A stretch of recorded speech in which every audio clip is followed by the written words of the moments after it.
Hey, what's going on, everybody?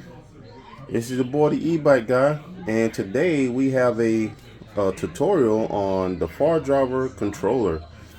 So in this video, I'm going to be doing a screenshot or screen record on the app, the fardriver app, and I'm gonna go over some parameters that I know about, and some of the parameters that you do not have to mess with.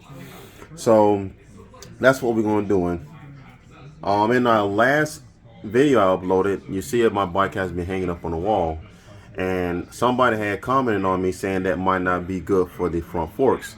Well, I had a solution for that, and I thought about it, and yes, its spec weighs about 120 pounds, and I think it'll be a lot of stress on this fork right here. So to alleviate that problem, I had went and got a little computer tower, and it was just the right enough height that the rear wheel will actually rest on this and take some of the stress off of this fork right here.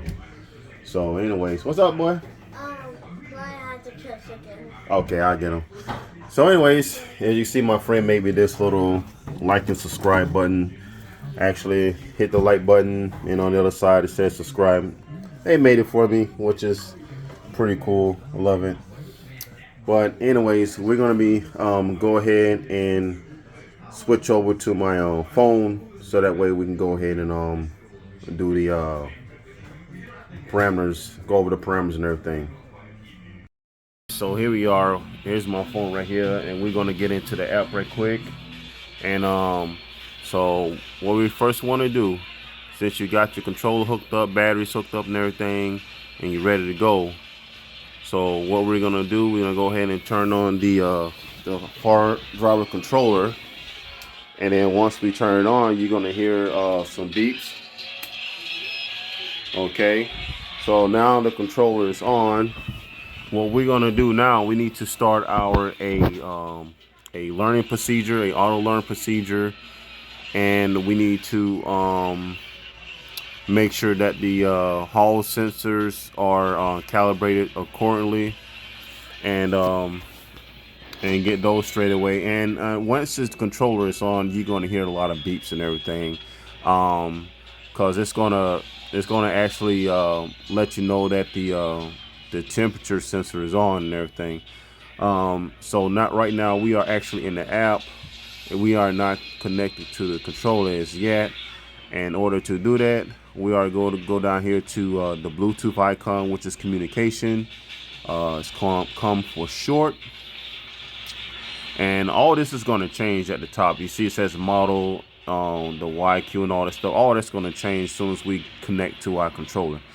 So we're going to go to communication, and we're going to go ahead and hit scan. And here it is. It picked it up. It's one cool FOC 333. We're going to tap on that and hit connect. And once we connect it, you're going to see our receive frames is going up. We are connected. And then you have your select, browse, update, flash, and all that stuff. We're not going to go into that as yet. What we're going to do, we're going to turn that crazy behind beep off, which is your temp sensor, okay? So first we're going to do is going to go into our parameters, okay? So as you can see here, we are in simple, new. So this is all you see right here. But as you can see, here's your temp sensor. It's already as none. Usually it has a temp sensor enabled. So as you can go in here, usually I believe, correct me if I'm wrong, but I believe the QS motors is number 4, which is CACU. If you want your temp sensor enabled, you can go through trial and error and pick one accordingly. If it works, then you select that one. If not, and pick another one. But for me, I have it as none, so I'm going to put none, and that's going to turn your beep off. Okay, now since your beep is off, what you want to do is go ahead and go to your auto learn, and to do that, you want to hit graph. And then you at the bottom, you says exit follow, test, I think test angle, all learn, and exit learn. So you want to so now you want to go ahead and hit all learn. You're gonna once it says enter self-learning status, once you enter that, it's gonna start beeping. Okay, it's gonna start beeping. You enter that. Now what you're gonna do now? Actually, before you do that, I'm sorry. Before you do that, I got a little ahead of myself. Is if you got a bike like mine, so I got a hardtail mountain bike, or what you want to do, you want to find somewhere where you can hang your bike up, or have a friend to actually hold the back wheel up, so because this wheel is going to spin and everything. Okay, but if you have a step bumper and you have a like some sort of a jack where you can actually put the wheel on a stand or something like that, you don't need to do that. So anyways, you're gonna go to all learn and you want to press enter, and you're gonna the controller's gonna beep. And what you need to do, you need to hold the throttle wide open. Okay, hold the throttle wide open. It's gonna spin forward for about maybe 5 seconds. After it starts spinning, it's gonna slow down and it's gonna start spinning backwards. Once it stops spinning backwards, it's gonna stop and it's gonna beep some more. You see where it says system okay, it's gonna show up red as in throttle error. Let go of the throttle. Don't be scared, let go of the throttle. And then it'll say system okay.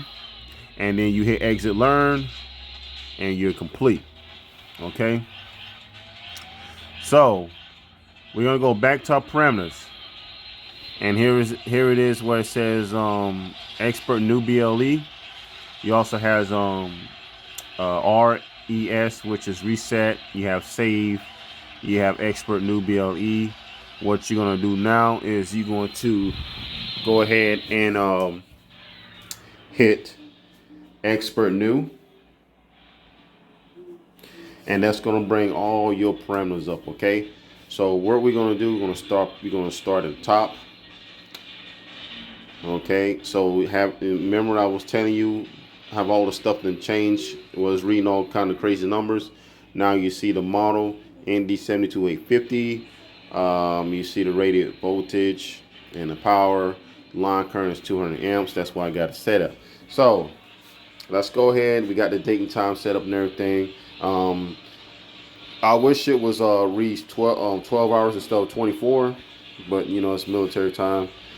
So we have our phase offset. That's going to be done on the auto learn procedure, or the learn procedure.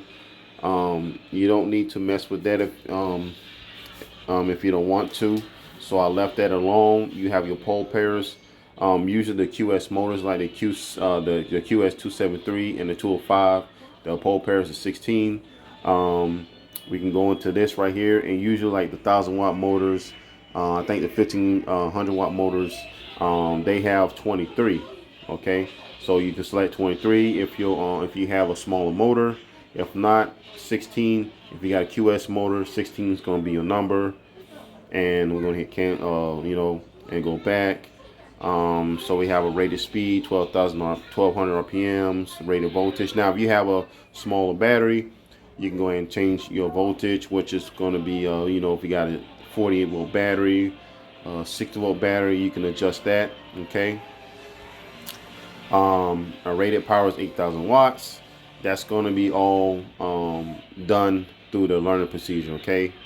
Our max speed, 3,000 RPMs. I left it at that. You can adjust that if you want. If you feel like you need to go lower, then go lower. I'm not going to go no faster than 3,000 RPM, so I didn't even bother to adjust it. Our back speed, that's your reverse. Okay, so if you want to adjust your reverse, which is your back speed RPMs, go ahead and do that. You can put your numbers in. I got mine set at 75. Hit OK, and then your RPMs will be adjusted. Your back speed will be adjusted like that. Your max line current and your max phase current. Now, if you have a smaller battery, if you have a battery that can't produce the amps, you can go ahead and say like your battery has 80 amp BMS or 150 BMS. You can go ahead and put your max line current, according to what your battery can handle. So you don't want to put the max line current of 400 and your whole battery blows up in smoke. So you want to go ahead and do this and be careful to do this, you know what I mean? So Make sure you know what your battery can handle when you put your max line current in. Your rated phase current also correlates to your max line current. You want to put, you don't want to put too much stress on your battery, so you want to come down here and put, like lower than 500 phase current. And the max phase current, that's going to be your torque. So the more phase current you have on there, the more torque, and the more and just more. It feels like it's accelerating a lot more once you have a higher phase current. But that depends on your battery too. Now, so if your battery can handle that, then you can put a higher phase current. So let's go ahead to go on throttle response. So you have three options to choose from. You have sport, eco, and linear. Zero is linear. I got mine on sport because I want the throttle response. When I ride my bike off road a lot, so when I'm going through turns and everything, I would like to have that response. I don't want it laggy and everything. So I got number one as my throttle response. So your throttle accelerate step, and then at the bottom you have your throttle decelerate step. Now you can adjust this how you want to. Also, 224 is the more sensitive, which is the highest, and then 16 is the lowest, which is less sensitive. People that's doing a lot of commuting around town, you can have it between 64, 128, 134.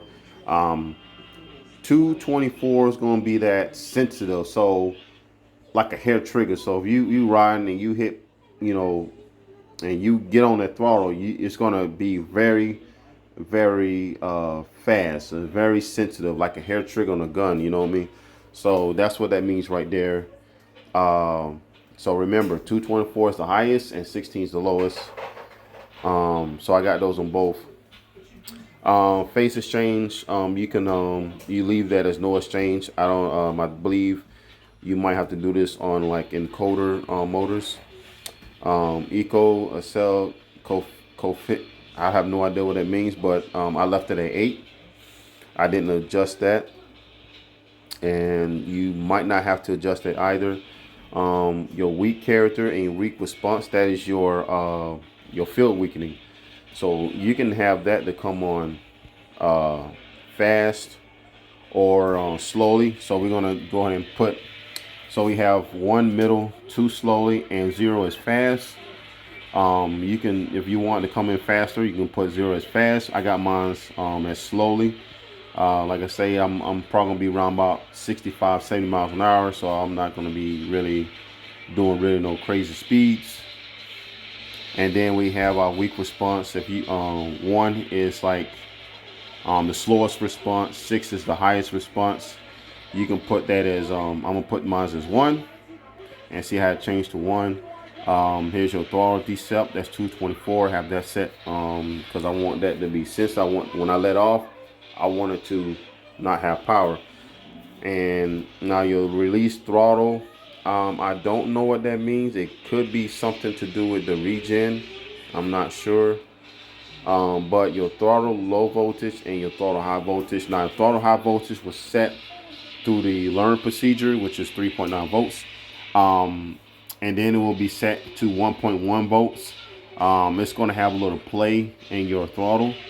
So the play, so it's going to be, when I mean play, there's going to be a lot of, you have to turn it just to like a quarter of a turn in order for the bike to go. So you can play with that, and that's what I did. So I went down to about 0.84, I think that's what it was. And then when I hit that, when I punched that numbers in, my bike started to accelerate, like you start to want to go. So when I put in 0.85, that's your idle. That's motor's not moving. But when I hit the throttle, it's gonna go. You know what I mean? There's no play in my throttle. So that all this kind of goes together. Your throttle low voltage, your throttle accelerate step, and your throttle response. All that kind of plays a role together. If you understand what I'm talking about. And your throttle high voltage, I left it as that. My bike seems to run good like that. I have no problem with it. It actually runs better than it did with the Sabaton controller, the 200 amp, because see the 200 amp controller, the Sabaton is more user friendly, so it doesn't have all these features as the fardriver controller has, and this is more advanced. So let's go down to ratios of speed. This is how fast your motor's going to be going to turn, and your throttle.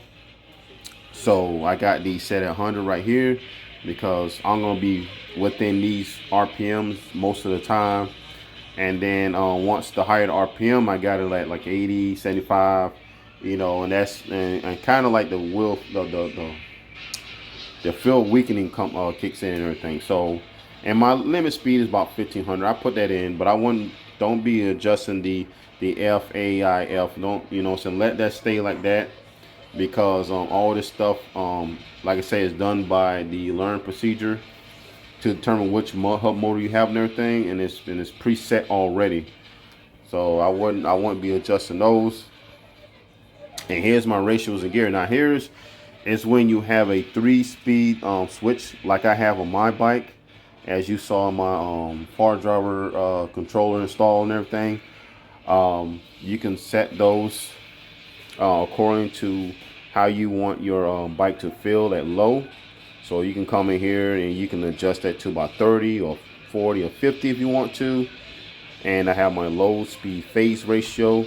And like I say, this is like 80% of the 500 amps that I got. And the 40% is the 40% of the 200 line amps that I had set.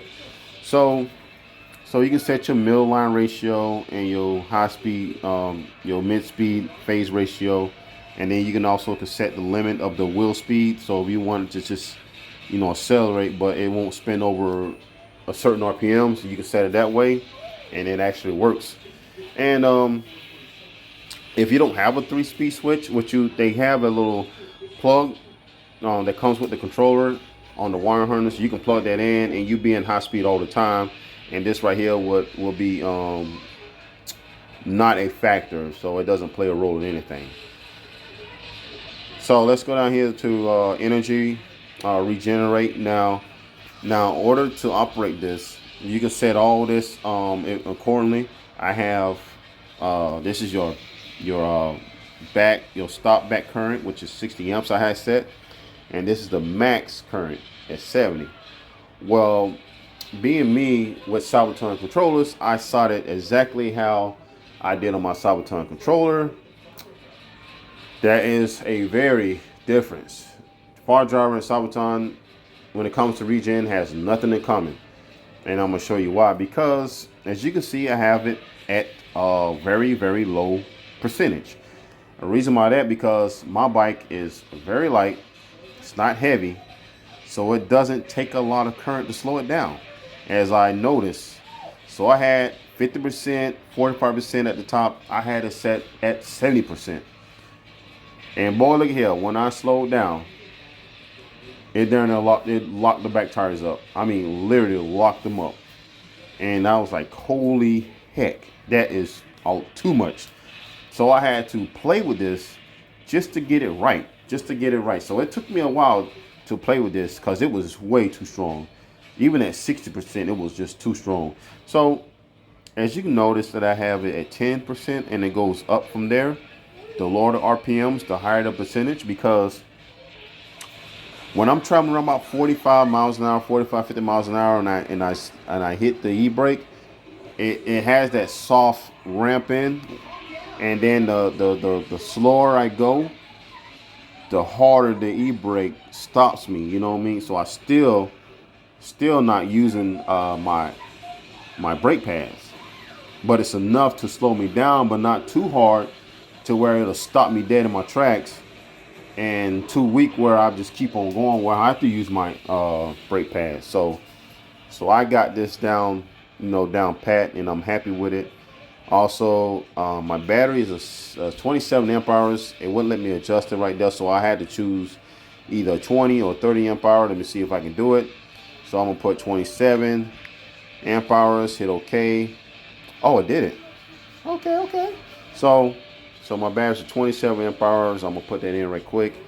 and I'm gonna save it, but we're gonna do that after we go down some more functions. So here's the functions right here. Like I say, I haven't messed with none of this stuff right here. So some of the stuff tells you you know what's invalid and what's not. So I have not messed with none of this stuff. You can check it out if you want. Now the only thing you're gonna be messing with down here at the bottom. Now this is where you're gonna be. This is your e-brake right here. So even though if you set all this to way it is, your e-brake will not work still. And the reason why your e-brake is not working, because you have to come down here where it says follow on the bottom right hand corner. It's gonna say follow to ABS when brake is valid. So to turn that on, you have to either you can disable it, which is you won't have no e-brake or regen, or you can push in three where it says release when throttle. That and the Sabotons has that same feature, but it's called slide regen. So when you let off the throttle, it automatically activates the regen according to where you set it at on the percentage. So that's what that means. So I have it set at 2. Apply it when the brakes are valid. So that's what my setting is right there. And then now I have e-brake, and that took me a while to actually figure that out. So anyways, so we're gonna go down here to display. Now this is according to the DKD display, or if you know what I'm saying, if you have everything hooked up like your CAN plus and CAN negative, all this will read. I don't have all that hooked up. I just have the one line hooked up, so this doesn't really correlates to me. So I'm going to scroll down slowly. Now, if you know what some of this stuff means, let me know. But I just did the main parameters and my bike is working good. Now here's where protect. Now here's where you're going to come in, and this works. Your low voltage protection. Now on the right hand side, you don't adjust that. It automatically adjusts to where you want your over voltage protection and your low voltage protection. So say if I put in 60 volts, it will actually changes on the low voltage restore. So I got my low voltage protect at 62, it restores at 64, and it actually works. So when I was driving for a while, because my battery is only 27.5 amp hours, it slowed me down. It reduced my amps, and then when I let off the throttle, it actually gave me more power. So that does work, and it lets you know that, hey, look, you're reaching your capacity. You need to let off a little bit. And so that works real good. And then there's another feature that you need to know about down at the bottom. Some of it, like I say, most of this stuff you do not need to mess with. I mean, unless you're a fardriver guru. Like I say, my bike is running excellent, so there's no need to actually be messing with stuff to burn my controller or my motor up. So I'm gonna leave all this alone. And your PID parameters. Now there's only one thing you need to mess with, and that's the AN, which is 0. If you're on the left hand of my phone, you see it says AN, it says 0. That is set through all alert, okay? So, but if you have a mid drive, I think it's it's right in with the hub motors too. You don't want to go higher than 8, okay? If your motor is feeling like jittery on the acceleration, so you say like you at a dead stop and you get on the accelerator or the throttle and it feels jerky, you want to go in and you want to change that like a number at a time. And see what's good thing about this fardriver controller is that you can change your parameters almost in real time. What I'm saying, on the fly, that means that you don't have to be unplugging wires or turning off the controller just to do any changes. And you can go ahead and punch in a number, hit OK, save it, and then test it out. If it don't feel good, you can come back. So that's the good thing about the fardriver controller. And then you have products, you know, like I say, I'm not really familiar with this yet, but if I do get familiar, I will do some more tutorials about this controller. But this is something that can get you, can get me on the road with absolutely no hassle at all. And then your fixed parameters. This is stuff you cannot adjust, so you can click on all the stuff. It will not let you adjust it. This is all fixed. So this is almost everything that I know to my best of my knowledge that will get you going on the road. That would could show you through the videos, or you know what I'm saying, my videos, instead of, you know, reading the manual, because sometimes the manual doesn't really explains it as a person that actually can talk. So like I say, the only things you be messing with, you got your follow. If you want your e-brake on and your regen, you got your follow, EABS when brake is valid, you adjust that. And then I have low, high, low speed. So that says that's enabled. So it tells you some of the stuff that's enabled and not. Okay. So like I say, and here's your energy regenerate. And your energy regenerate does work. I do see my battery bar goes up when I hit it. That's crazy because I never see it on my Sabaton controller.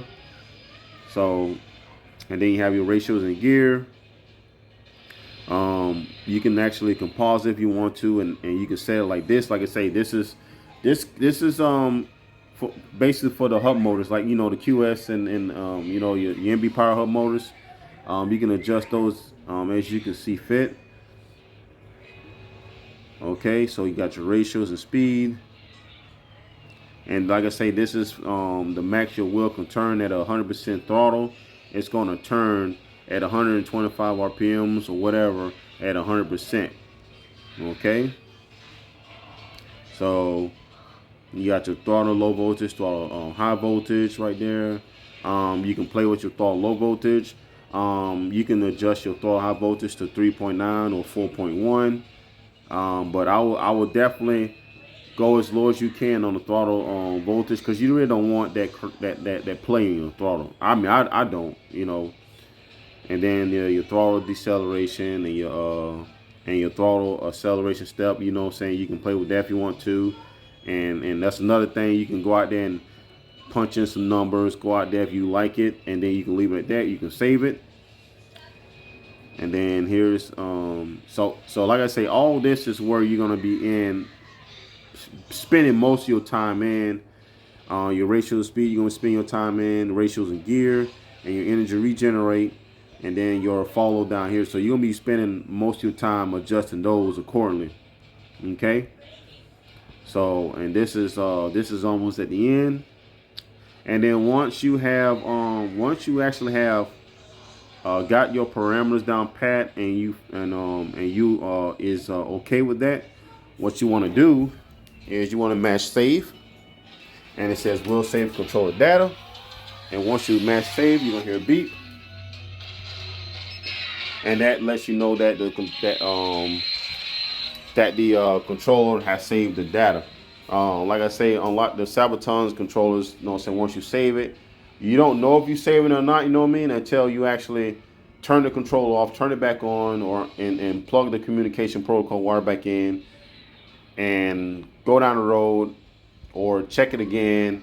You know what I'm saying, it'll say operation done, and it'll take a while for it to go away. But you know what I'm saying, it don't have a buzzer in there where you know that has been saved. So since we saved it and everything, let's go ahead and test our e-brake. So to do that, we can go here to our graph, and then here's where we can test our e-brake, see if it works, and also we can test our switch. So once here it is in DL, which is mode 1. So that's mode 2, and mode 3, which is dot drive. So the three speed switch is working, and then we're going to hit our e-brake. So that's working. You see the icon up there. So that's actually working. All right. So our e-brake and our 3-speed switch is working. As you can see, it says 7 point. At the throttle, it says 0.79 volts. It's at idle state. My battery's at 75.8 volts, which I haven't charged it yet. And so everything is good to go. We can get out of the app. So what we're going to do, we're going to go to communication, and we're going to hit disconnect. And then our receive frame has stopped, and it will actually say that our controller is not connected. So that means that we have logged out of controller, and we can go ahead and test this bad boy for ride. Now, if you don't have like a display or anything like that, you can actually use your phone as your graph, and then you can actually come back, scan it, and hit connect. And then we can go back and hit our graph, and then we can go ahead and test our bike to see if everything is working too. And you can actually have this on your like a phone holder, and you can actually see everything in real time. And that's a good thing about the fardriver, is that you can see everything in real time. And unlike the Sabaton controller, which I'm familiar with, you don't have a graph to go by. You know what I'm saying? So I like this setup right here. And if you if you want to see everything, like your battery capacity, your power watts, speed, and everything, you just go to your graph and you can see everything right here.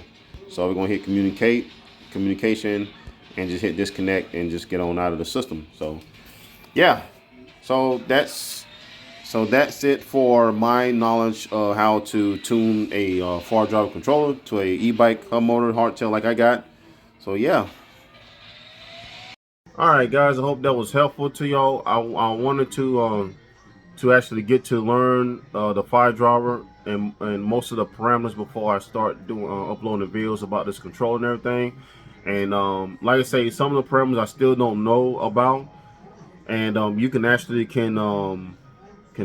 start it driving your bike and everything with the parameters that I showed you on the fardriver app and everything. That's going to get you right in the ballpark to where you need to be.